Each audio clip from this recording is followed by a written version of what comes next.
Dando sequência então, gente, nessa duplicação do DNA, por que que ela é chamada, né, de semiconservativa?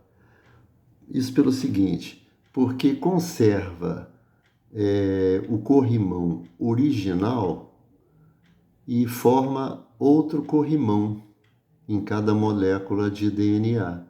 Só que esse corrimão novo que se formou vem de nucleotídeos dos alimentos.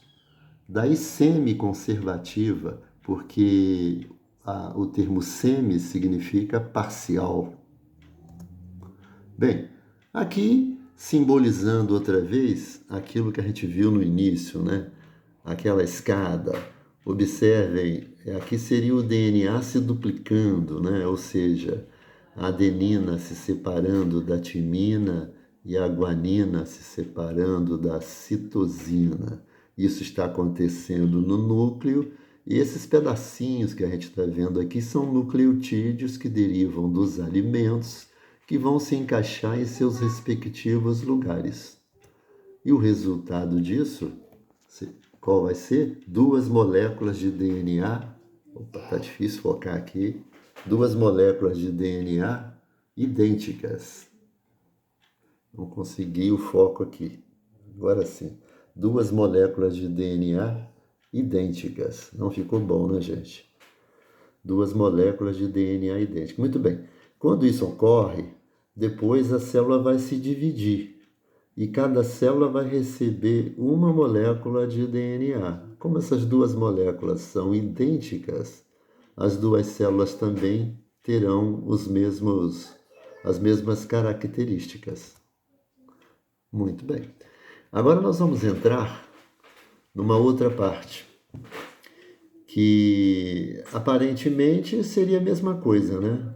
Olha só, a gente tem uma molécula de DNA aqui à nossa esquerda, com adenina, timina, citosina, guanina, timina, adenina, adenina, timina, guanina, citosina. E a nossa direita houve aqui a separação da adenina em relação à timina, a citosina em relação à guanina.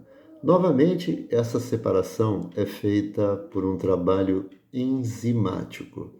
Mas observem o que vai acontecer, não é mais a duplicação do DNA. Aqui está. Agora nós não temos o fenômeno duplicação, e sim o fenômeno transcrição. Qual é a diferença da duplicação para a transcrição? Na duplicação, o DNA forma outra molécula de DNA idêntica a si. Na transcrição, o DNA vai formar a molécula de RNA.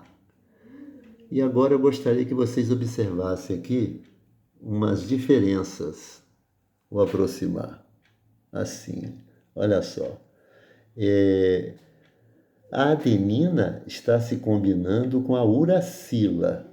É a única diferença na combinação das bases.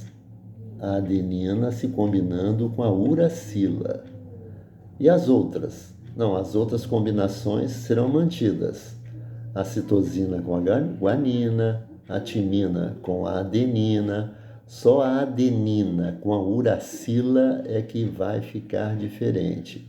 Então, nós já temos aqui uma diferença entre o DNA e o RNA, ou seja, o DNA tem a base, tem as bases adenina, timina, guanina e citosina, enquanto que o RNA tem as bases uracila, adenina, guanina e citosina. O RNA não tem a letra T, a timina, assim como o DNA não tem uracila. Muito bem. Logo depois que o RNA... sim, outra coisa importante. Apenas um corrimão do DNA serviu de molde, como vocês estão vendo aqui. O outro corrimão não participou. Agora o DNA se fecha e a molécula de RNA está pronta. É claro que isso aqui é apenas uma representação, porque uma molécula de RNA, ela não pode ser tão pequenininha assim, né? Tendo 1, 2, 3, 4, 5 nucleotídeos. Ela teria que ser bem maior para exercer a função que ela exerce. Esse fenômeno está acontecendo no núcleo ou no citoplasma. Qual fenômeno? A transcrição está acontecendo no núcleo, ok? Então, transcrição nada mais é do que o DNA produzindo a molécula de RNA. Vamos dar sequência. Bem, qual vai ser o trabalho da molécula de RNA? Agora eu gostaria que vocês prestassem bastante atenção.